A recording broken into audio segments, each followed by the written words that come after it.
Hey vinyl community, TGIF, or at least that's what it is right now. Just got back from doing a little Goodwill hunting, stopped there on the way home, walked in, kind of got that call, do you know what I mean? Those that dig and crate dig and collect, you know the call. It's kind of like when you're driving by something, you just feel like you gotta stop. Even if you were there yesterday, even if you'll be there tomorrow, and there was nothing, and there'll be nothing, you know you just gotta stop, right? You know the call, come on. So, I answered the call. So I'm on my way home, and I pulled in, you know what, there was nothing there. I was there a couple of days ago, whatever. So I walked in and I checked out where the cassettes are, nada. Checked out where the records are, nada. CDs, nada. And then out of the corner of my eye, for the first time ever in this store, here's what I saw. I had to take a picture. Check this out. I was like, whoa, that's never happened here in like years. There's never been 8 tracks in this store. Let me check out what they are. Surely it's Bing Crosby, Perry Como, Barbra Streisand, not to insult any of their fans. Not the case. Check this out. And right at the end of this, I want to get into, you know what, I'll do it now. A little VCLT love also came to me, or did a couple of trades with Gary, who is VC member ElboSausage. And Gary had made a video, showed some stuff that he found, said, hey, if anybody wants to trade, let me know. So I got on Gary like white on rice. And here's what Gary sent over. So let me show you these since we're talking 8 tracks. Gary sent Back in Black. Awesome ad to the AC/DC. Gary sent For Those About to Rock, We Salute You. Another awesome 8-track ad. And Judas Priest, Painkiller on cassette, which is a Priest tape I did not have until now. So for those 3, thank you so much, Gary. The stuff that we traded for in your package hopefully should be there by tomorrow. Hopefully you get a kick out of it, man. Gary kind of just said, here's what I'm listening to, you choose. And Gary's a great guy, so please go check out his channel. His videos are awesome. He's got good taste. Here's the 8 tracks that turned up in Goodwill today. It's like, oh. So check this out. Stevie Wonder, Inner Visions. You know, if you only own a handful of Stevie Wonder albums, and I guess I should say I own all of this on vinyl as well. So why 8-track? Because I collect like that. Inner Visions, and I just turned up Songs in the Key of Life, if you watched my last 8-track score, and that was awesome, such a good album. Here's Greg Allman's Laid Back. This is a fantastic album. Here is Steppenwolf, and all these carts are in pretty much nice shape. Somebody wrote their name on that one, but really nice labels. Here's a little nuance about collecting 8 tracks. You know, sometimes the pressure pads need to be replaced, but in some 8 tracks they have foam rollers. I don't know if I can get close enough. I really can't see what I'm doing. I don't shoot with a laptop, so I can't see what I'm showing you. But this is a foam roller, and this foam roller has swollen to the point over years where it's absorbed so much moisture that it won't play. So I would need to replace that with what you can see in this Greg Allman cart, which is a plastic roller, before it can be played again. Doesn't happen too often, but with I think 2 of the bunch in here, it has the swollen rollers. And sorry, forgive me. Here's what's going on in the background. This is Dawkins' Beast from the East. The fantastic double live Dawkins album. It sounds awesome. Such a killer album. I found that sealed earlier this year for like $4. I'm blown away. Anyways, on with the 8 tracks. Santana, Moonflower.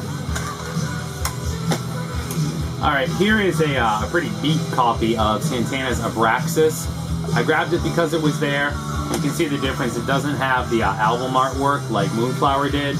And I'm still kind of learning which of these are bootlegs and which aren't, thanks to some of the killer comments from the 8-track collectors. This one has the owner's name on the back of it. And still trying to figure out, you know, why some have handwritten labels versus the album art labels.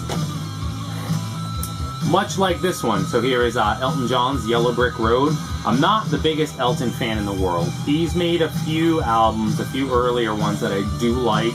I own way more Elton on vinyl than I should. I probably should get rid of a lot of them. But this is Globe 8, and this is a salute to Goodbye Yellow Brick Road, Elton John.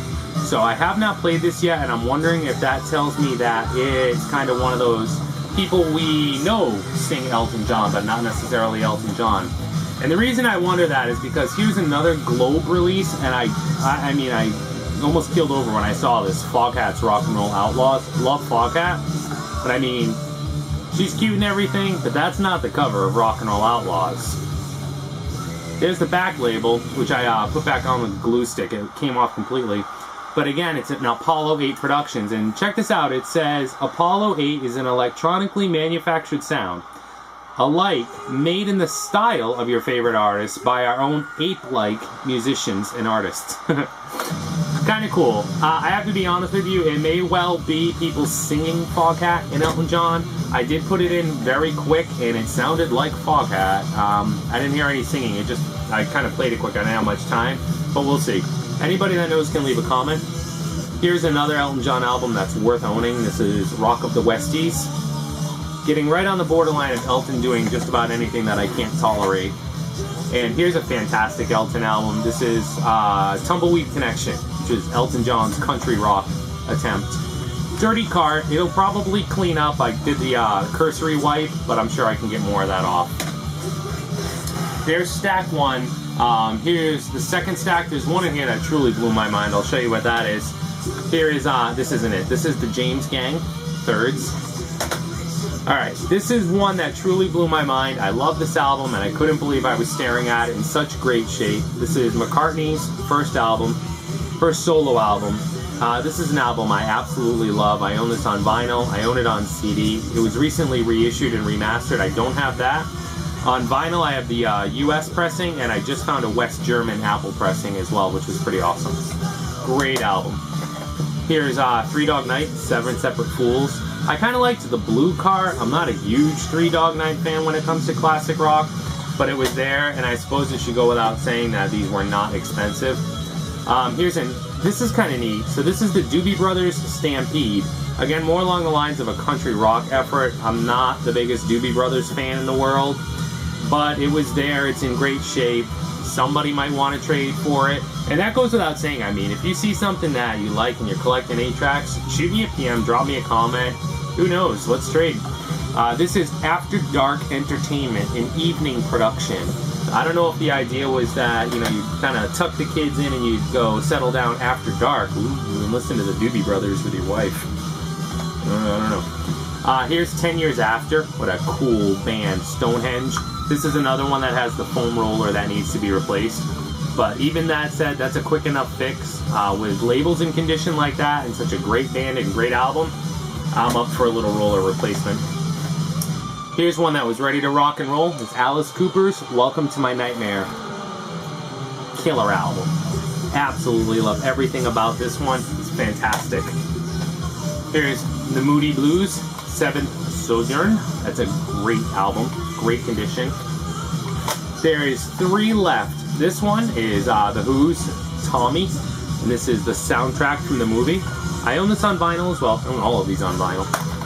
And this is was just in great condition. There's some great artists on this. The labels are just awesome. This is the one that was a little bit of a grail find. I was pretty excited to find this. I've never seen this in such nice shape. I have seen this in the most beat up condition you can imagine. And it's an album I love. With the exception of 2 tracks that have been played to death by radio. Man, Frampton Comes Alive, vinyl, cassette, CD, and now 8-track. I am a proud owner. This has some of the nicest labels I've seen for this 8-track in ages. Absolutely clean, and look at the back label as well with a picture of Frampton. I mean, they really went all out on this one. I was stunned when I pulled this out in such nice shape. This is one that deserves to be boxed, in my opinion. And here is another one, again with the very simple labels. This is Jimi Hendrix Smash Hits.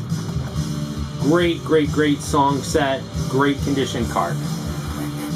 So that was my 8-track score. I'd love to say it was an 8-track update, but that alludes to the fact that another one's coming, and like many have said that have made 8-track videos, you just never know when they're going to turn up. It's not often, but when it does, it seems like it's because somebody dumped a whole box of tapes, and you got to be there at the right place and the right time, and go off and do your due diligence, and, you know, kind of hold your breath. You'll walk into them. So that was the 8-track update. I hope you guys dug them. Again, if you saw anything that tickled your fancy, leave me a comment, drop me a PM. Maybe we can work out a trade. Huge thanks to all the new subscribers over the last couple of weeks. Much appreciated. Welcome and enjoy the channel.